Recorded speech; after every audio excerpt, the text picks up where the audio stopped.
Në modulin e tretë do të trajtojmë këto çështje: Presidenti i Republikës, Këshilli i Ministrave, Qeverisja vendore, pushteti gjyqësor dhe drejtësia kushtetuese. Presidenti i Republikës. Sipas kushtetutës tonë, Presidenti i Republikës është kryetari i shtetit dhe përfaqëson unitetin e popullit. Ai konsiderohet si faktor ekuilibri në jetën e vendit, si arbitër që qëndron mbi palët, si përfaqësues i një pushteti asnjanës. Gjatë ushtrimit të funksioneve të tij, Presidenti i Republikës mbikëqyr funksionimin e mekanizmit kushtetues dhe ndërhyn brenda caqeve të lejuara nga kushtetuta për të siguruar respektimin e kushtetutës dhe ruajtjen e ekuilibrit ndërmjet organeve shtetërore. President mund zgjidhet vetëm një person që është shtetas shqiptar që nga lindja, që ka qëndrim jo më pak se 10 vitet e fundit në Shqipëri dhe që ka mbushur moshën 40 vjeç. Kandidati për president i propozohet kuvendit nga një grup prej jo më pak se 20 deputetësh. Për zgjedhjen e presidentit, kuvendi zhvillon deri në 5 votime. Në votimin e 4 dhe të 5, për të zgjedhur, mjafton sigurimi i votave të më shumë se gjysmës së të gjithë anëtarëve të kuvendit. Në rast se edhe pas votimit të 5 kuvendi nuk zgjedh dot presidentin, ai shpërndahet dhe zhvillohen zgjedhjet e reja. Mandati i presidentit të Republikës përfundon kur mbushen 5 vjet nga data e betimit të tij. Ky mandat mund të zgjatet vetëm në kohë lufte dhe për aq kohë sa vazhdon ajo. Mandati më i gjatë i presidentit në raport me kuvendin synon shkëputjen dhe pavarësinë e presidentit nga shumica parlamentare që e ka zgjedhur. Mandati i presidentit mbaron me përfundimin e afatit, me shkarkimin e tij nga funksioni, me vërtetimin nga gjykata kushtetuese të pamundësisë për të ushtruar funksionin, me vdekjen e presidentit, si dhe kur ai jep dorëheqjen para mbarimit të mandatit. Kur presidenti i Republikës është në pamundësi të përkohshme për të ushtruar funksionin e tij, ose kur vendi i tij mbetet vakant deri në zgjedhjen e presidentit të ri, kryetari i kuvendit ushtron kompetencat e presidentit. Edhe pse nuk bën pjesë në asnjë nga 3 pushtetet, presidenti luan rolin e moderatorit në punën e tyre. Sipas kushtetutës, presidenti nuk ka përgjegjësi për aktet e kryera në ushtrim të detyrës, gjë që nuk kupton mungesën e përgjegjësisë politike, por ai ka përgjegjësi juridike. Presidenti i Republikës mund të shkarkohet për shkelje të rëndë të kushtetutës dhe për kryerjen e një krimi të rëndë ku përfshihet tradhtia ndaj adeut dhe krime që dënohen nga legjislacioni penal vetëm me burgim. Vendimi i kuvendit për shkarkimin e presidentit i dërgohet gjykatës kushtetuese, e cila kur vërteton fajësinë e tij, deklaron shkarkimin nga detyra. Gjykata kompetente për gjykimin e ish presidentit është gjykata e lartë. Këshilli i Ministrave. Funksionin e tij administrativ në drejtim të realizimit të synimeve të tij kryesore për ruajtjen e rendit publik, mbrojtjen e territorit të vendit, zhvillimin ekonomik, shteti realizon nëpërmjet aparatit administrativ. Maja e këtij aparati administrativ është Këshilli i Ministrave, i cili përveç veprimtarisë së gjërë administrative, luan rol të madh edhe në realizimin e drejtimit politik të vendit, sepse është organi i ngarkuar me funksione qeverisëse në interes të gjithë popullit. Sipas kushtetutës tonë, Këshilli i Ministrave ushtron çdo funksion shtetëror, i cili nuk u është dhënë organeve të pushteteve të tjera shtetërore ose të qeverisjes vendore. Procedura për formimin e Këshillit të Ministrave nis me fillimin e çdo legjislature të kuvendit, pas zgjedhjeve të përgjithshme, si dhe kur vendi i kryeministrit është vakant. Kryeministri emërohet nga presidenti i Republikës me propozim të partisë ose të koalicionit të partive që ka shumicën në kuvend dhe më pas duhet marrë miratimin e kuvendit. Kryeministri që merr miratimin e kuvendit paraqet para këtij fundit programin politik të Këshillit Ministrave, si dhe përbërjen e tij. Caktimi i ministrave është në radhë të parë prerogative e kryeministrit, sepse ai ka të drejtë të zgjedhë ekipin me të cilin do të drejtojë vendin. Këshilli i Ministrave është organ kolegjal. Funksionet e tij kryesore janë përcaktimi i drejtimeve kryesore të politikës së përgjithshme shtetërore, nisma ligjvendëse, përgatitja e projekt buxhetit të shtetit, por ajo ushtron dhe shumë funksione në fusha të ndryshme të veprimtarisë shtetërore, si në fushën e drejtimit politik, të veprimtarisë normative, politikës së jashtme, qeverisjes vendore e tjerë. Në strukturën e Këshillit të Ministrave, spikat figura e kryeministrit, e cila përfaqëson Këshillin e Ministrave dhe kryeson mbledhjet e tij. Bashkëndon dhe kontrollon punën e ministrave dhe të institucioneve të tjera qendrore, zgjidh mosmarrveshjet ndërmjet ministrave, mban lidhjet e qeverisë me presidentin e Republikës, vë në lëvizje gjykatën kushtetuese. Kryeministri ka kompetenca shumë të gjëra, sipas Kushtetutës së Republikës së Shqipërisë, dhe konsiderohet si i parë ndërmjet të barabartëve vetëm në rastin e votimit në mbledhjet e qeverisë, sepse vota e tij është e barabartë me atë të anëtarëve të Këshillit të Ministrave. Këshilli i Ministrave nxjerr vendime dhe udhëzime që janë akte normative nënligjore, pra që dalin në bazë dhe për zbatim të ligjit. Sipas nenit 101 të Kushtetutës, Këshilli i Ministrave në rast nevoje dhe urgjence nxjerr nën përgjegjësinë e tij akte normative që kanë fuqinë e ligjit për marrjen e masave të përkohshme. Këto akte duhet miratohen nga Kuvendi brenda 45 ditëve, përndryshe humbasin fuqinë që nga fillimi. Mandati i Këshillit Ministrave fillon që nga betimi i kryeministrit dhe i ministrave përpara presidentit Republikës në vijim të emërimit të tyre nga presidenti. Ky mandat merr fund me mbarimin e legjislaturës, por mund të ketë raste që mandati merr fund përpara këtij afati 4 vjeçar. Këto raste mund të jenë vdekja e kryeministrit, dorëheqja e tij, refuzimi nga shumica e gjithë anëtarëve të Kuvendit i mocionit të besimit të paraqitur nga kryeministri, si dhe miratimi nga shumica e gjithë anëtarëve të Kuvendit i mocionit të mosbesimit të paraqitur nga të paktën 1/5 e deputetëve. Qeverisja vendore. Akti bazë ndërkombëtar, ku shpaloset koncepti evropian i qeverisjes vendore, është Karta Evropiane e Autonomisë Lokale, që ka hyrë në fuqi në vitin 1988 dhe parimet e së cilës i detyrojnë shtetet të respektojnë autonominë e pavarësinë e pushtetit vendor.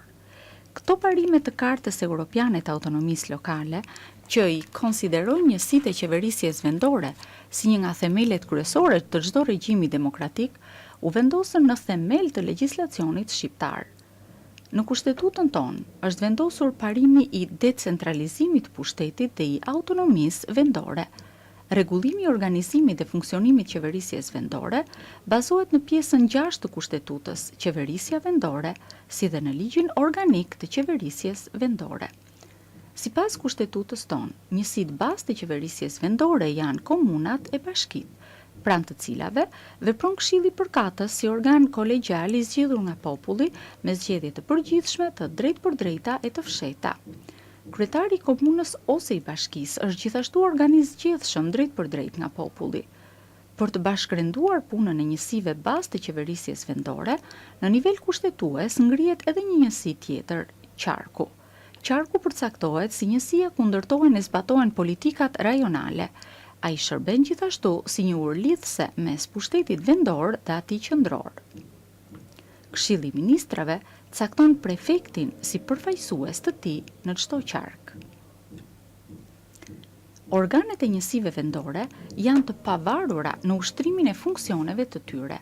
Ato nuk varen nga prefekti.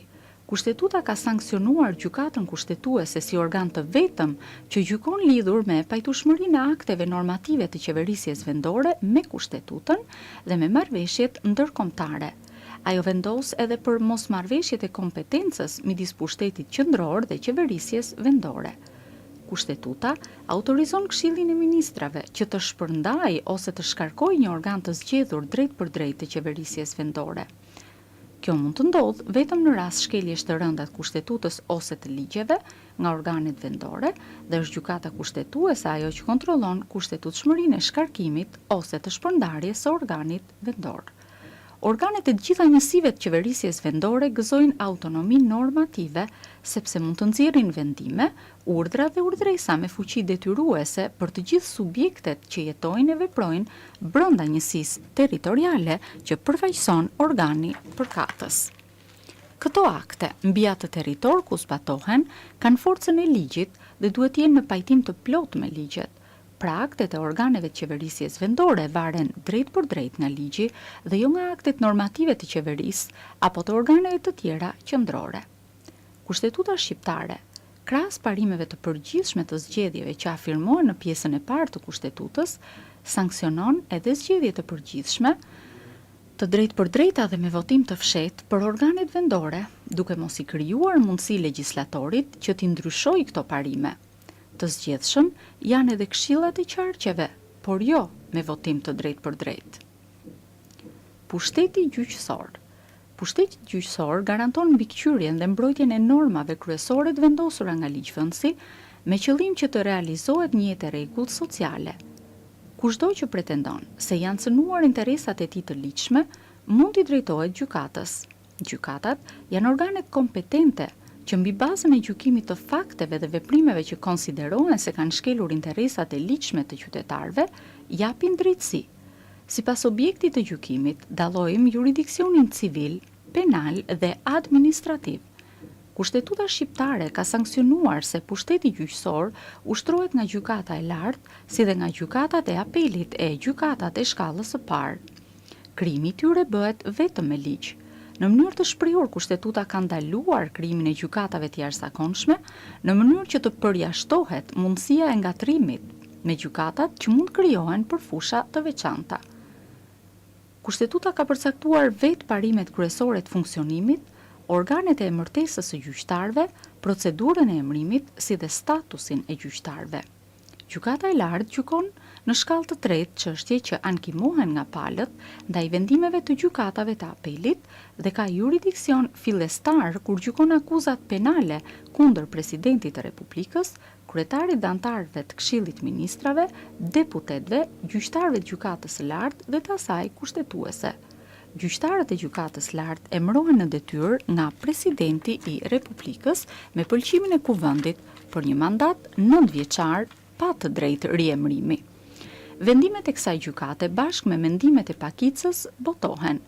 Vendimet për njësimin dhe ndryshimin e praktikës gjyqësore duhet të zbatohen nga të gjitha gjykatat e shkallëve më të ulta, me qëllim që të sigurohet unifikimi i praktikës gjyqësore. Gjykatat e apelit shqyrtojnë në shkallë të dytë çështjet e gjykuara në shkallë të parë dhe që ankimohen nga palët.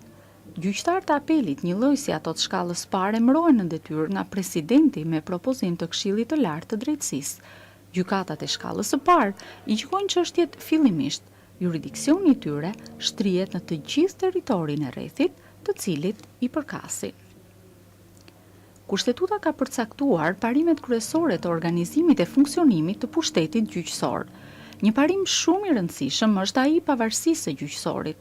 Kushtetuta ka eliminuar sistemin e varësisë hierarkike në gjyqësor. Gjyqtarët i nënshtrohen vetëm kushtetutës dhe ligjeve. Pavarësia e gjyqtarit është garantuar jo vetëm nga pushtetet e tjera publike, por edhe brenda vetë gjyqësorit. Një tjetër parim i rëndësishëm është ai i arsyetimit të vendimeve gjyqësore, në mënyrë që palët e interesuara të mund të njohin shkallën e arsyetimit që ka bërë gjyqtari dhe ta kenë më të lehtë të kundërshtojnë me kundërargumentet e tyre vendimet e gjykatës. Për sa i përket statusit të gjyqtarit, kushtetuta garanton palëvizshmërinë e gjyqtarit nga detyra. Gjyqtarët nuk mund të lëvizen nga detyrat, të shkarkohen ose të transferohen, veçse me vendim të Këshillit të Lartë të Drejtësisë, në rastet që parashikon ligji dhe sipas procedurës së parashikuar në ligj. Kushtetuta e ka shpallur qenien gjyqtar të papajtueshëm me të gjitha veprimtaritë e tjera shtetërore, politike ose private. Gjyqtarët kanë imunitet nga procesi penal. Gjyqtarët e gjykatës së lartë nuk mund të ndiqen penalisht pa miratimin e kuvendit, ndërsa gjyqtarët e tjerë mund të ndiqen penalisht vetëm me miratimin e Këshillit të Lartë të Drejtësisë. Këshilli i Lartë i Drejtësisë është ngarkuar me funksionet e administrimit të drejtësisë. Ky organ kryesohet nga presidenti i Republikës dhe ka kompetencë mbi çështjet që lidhen me veprimtarinë dhe karrierën e gjyqtarëve. Emërimi në detyrë i gjyqtarëve të dy shkallëve të para të gjyqësorit mbetet kompetencë e Këshillit të Lartë të Drejtësisë dhe formalisht e presidentit të Republikës, i cili e drejton këtë organ si i parë ndërmjet të barabartëve.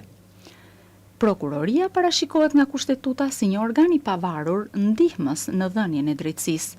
Ajo ushtron ndjekjen penale dhe përfaqëson akuzën në gjyq në emër të shtetit. Prokuroria vepron si një organ i centralizuar me një prokuror të përgjithshëm në krye. Prokurorët emërohen dhe shkarkohen nga presidenti i Republikës me propozim të prokurorit të përgjithshëm. Ata i nënshtrohen kushtetutës dhe ligjeve. Prokurori i përgjithshëm emërohet dhe shkarkohet nga presidenti i Republikës me pëlqimin e kuvendit. Mandati i tij është 5 vjeçar dhe mund të përsëritet. Drejtësia kushtetuese. Tashmë është i njohur fakti se kushtetuta në çdo shtet juridik ka epërsi ndaj të gjitha akteve të tjera normative. Epërsia e kushtetutës garantohet nga ekzistenca e drejtësisë kushtetuese. Në fund të shekullit 18 lindi për herë të parë ideja e kontrollit të pajtueshmërisë së ligjeve me kushtetutën. Për të imponuar respektimin e kushtetutës, u pa nevojshme të krijojë një autoritet i posaçëm që të kishte kompetencë shfuqizimin e të gjitha akteve që vinin në kundërshtim me kustetutën. Shekulli 20 konsiderohet si shekulli i drejtësisë kushtetuese për faktin se sidomos që nga viti 1945 ngritja e gjykatës kushtetuese u konsiderua si element i rëndësishëm i shumicës së kushtetutave moderne. Kontrolli i kushtetutshmërisë është një formë institucionale e ballafaqimit midis ligjeve të votuara nga përfaqësuesit e popullit dhe të drejtave themelore të njeriut të sanksionuara nga kushtetuta. Tashmë është e gjithpranuar ideja e nevojës së kontrollit të kushtetutshmërisë së ligjeve, sepse nuk mund të ekzistojë një shtet juridik nëse forcat politike në pushtet mund të imponojnë ligje që shkelin kushtetutën. Tradicionalisht dallohen modeli amerikan dhe ai evropian i drejtësisë kushtetuese. Modeli amerikan lejon që kontrollin e kushtetutshmërisë ta bëjnë të gjitha gjykatat e vendit. Për kushtetutshmërinë të vendos gjyqtari i zakonshëm në rastin e zbatimit të një ligji në një çështje individuale dhe kontrolli të bëhet mbi një ligj që ka hyrë në fuqi. Sipas sistemit evropian, kontrolli i kushtetutshmërisë ushtrohet nga një gjykatë e posaçme, e cila vendos me anë të vendimit të drejtuar kundër një ligji, pavarësisht nga çdo konflikt konkret, dhe ky kontroll mund të bëhet para ose pas hyrjes në fuqi të ligjit. Sistemi evropian i drejtësisë kushtetuese është rezultati i punimeve teorike të juristit austriak Hans Kelsen. Kelseni nuk e pranonte modelin amerikan për faktin se drejtësia kushtetuese i është besuar aparatit gjyqësor dhe nuk dallohet nga drejtësia e zakonshme. Të gjitha konfliktet gjykohen nga të njëjtat gjykata dhe aspekti kushtetues mund të jetë i pranishëm në të gjitha konfliktet. Sipas Kelsenit, krijimi i një instance të specializuar për konfliktet me karakter kushtetues shmang interpretimet e ndryshme që mund të bëjnë gjykatat dhe krijon mundësinë e formulimit të një të vërtetë kushtetuese unike. Në drejtësinë kushtetuese të vendeve evropiane ka disa lloje kontrolli. Kontrolli abstrakt, i cili është një kontroll sipas të cilit çështja e përputhjes së ligjit me kustetutën shtrohet jashtë çdo konflikti që mund të jetë në gjykim. Kontrolli konkret, që ushtrohet në një gjykatë të zakonshme, kur është gjykim një çështje konkrete dhe gjatë këtij gjykimi gjykata konkludon se ligji që do të zbatohet lidhur me atë çështje është antikushtetues. Kontrolli a posteriori, i cili është një kontroll që ushtrohet pasi ligji ka hyrë në fuqi, dhe kontrolli a priori, që ushtrohet para shpalljes dhe hyrjes në fuqi të ligjit. Në Shqipëri, kontrolli i kushtetutshmërisë është kryesisht a posteriori, përveç kur ushtrohet ndaj marrëveshjeve ndërkombëtare dhe bëhet para ratifikimit të tyre nga kuvendi, pra a priori. Kontrolli a posteriori lejon shfuqizimin e normave antikushtetuese që mund të identifikohen gjatë zbatimit të ligjit, ndërsa kontrolli a priori shmang problemet që burojnë nga shfuqizimi i ligjit pasi ai ka filluar të zbatohet. Organizimi i drejtësisë kushtetuese sipas Kushtetutës së Republikës së Shqipërisë. Sipas kushtetutës tonë, gjykata kushtetuese përbëhet nga 9 anëtarë që emërohen nga presidenti i Republikës me pëlqimin e kuvendit për një afat 9 vjeçar, pa të drejtë riemërimi. Mospërsëritja e mandatit është konsideruar si një mjet që shmang presionet që mund të bëhen nga forcat parlamentare në përfundim të mandatit. Gjyqtarët e gjykatës kushtetuese emrohen nga radhët e juristëve me kualifikim të lartë dhe me përvojë pune, jo më pak se 15 vjet në profesion. Gjykata kushtetuese vihet në lëvizje nga presidenti i Republikës, nga kryeministri, jo më pak se 1/5 e deputetëve, kryetari i kontrollit të lartë të shtetit, nga çdo gjykat që çmon se një ligj vjen në kundërshtim me kushtetutën. Kanë të drejtë të vënë në lëvizje gjykatën kushtetuese edhe avokati i popullit, organet e qeverisjes vendore, organet e bashkësive fetare, partitë politike dhe organizatat e tjera, vetëm për çështje që lidhen me interesat e tyre. Gjykata kushtetuese garanton respektimin e kushtetutës dhe bën interpretimin përfundimtar të saj. Ajo vendos pajtueshmërinë e ligjit me kushtetutën ose me marrëveshjet ndërkombëtare. Pajtueshmërinë e marrëveshjeve ndërkombëtare me kushtetutën para ratifikimit të tyre, pajtueshmërinë e akteve normative të organeve qendrore dhe vendore me kushtetutën dhe me marrëveshjet ndërkombëtare. Ajo nuk gjykon për pajtueshmërinë e akteve dhe dispozitave nënligjore me ligjin. Marrëveshjet ndërkombëtare nuk kontrollohen detyrimisht të gjitha nga gjykata kushtetuese përpara ratifikimit dhe kontrollit kushtetues, i nënshtrohen vetëm ato marrëveshje që ratifikohen me ligj nga kuvendi. Gjykata kushtetuese vendos edhe për kushtetutshmërinë e referendumit dhe verifikon rezultatet e tij.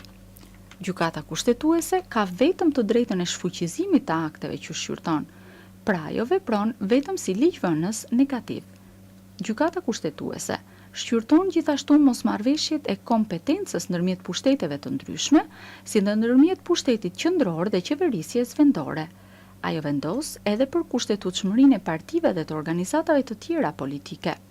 Gjykata kushtetuese shfuqizon aktin e krijimit të një partie, kur gjykon se krijimi i saj është në kundërshtim me kushtetutën dhe vendos ndalimin e veprimtarisë së një partie kur konkludon se kjo veprimtari është antikushtetuese.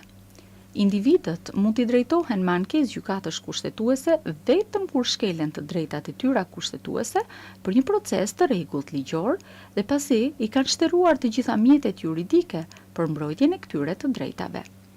Vendimet e gjykatës kushtetuese kanë fuqi juridike të përgjithshme dhe janë të formës së prerë. Vendimi i gjykatës kushtetuese që shfuqizon një ligj ose një akt normativ si të papajtueshëm me kushtetutën ose me një marrëveshje ndërkombëtare ka efekt që nga hyrja e tij në fuqi, që nënkupton se ky vendim nuk ka fuqi prapavepruese.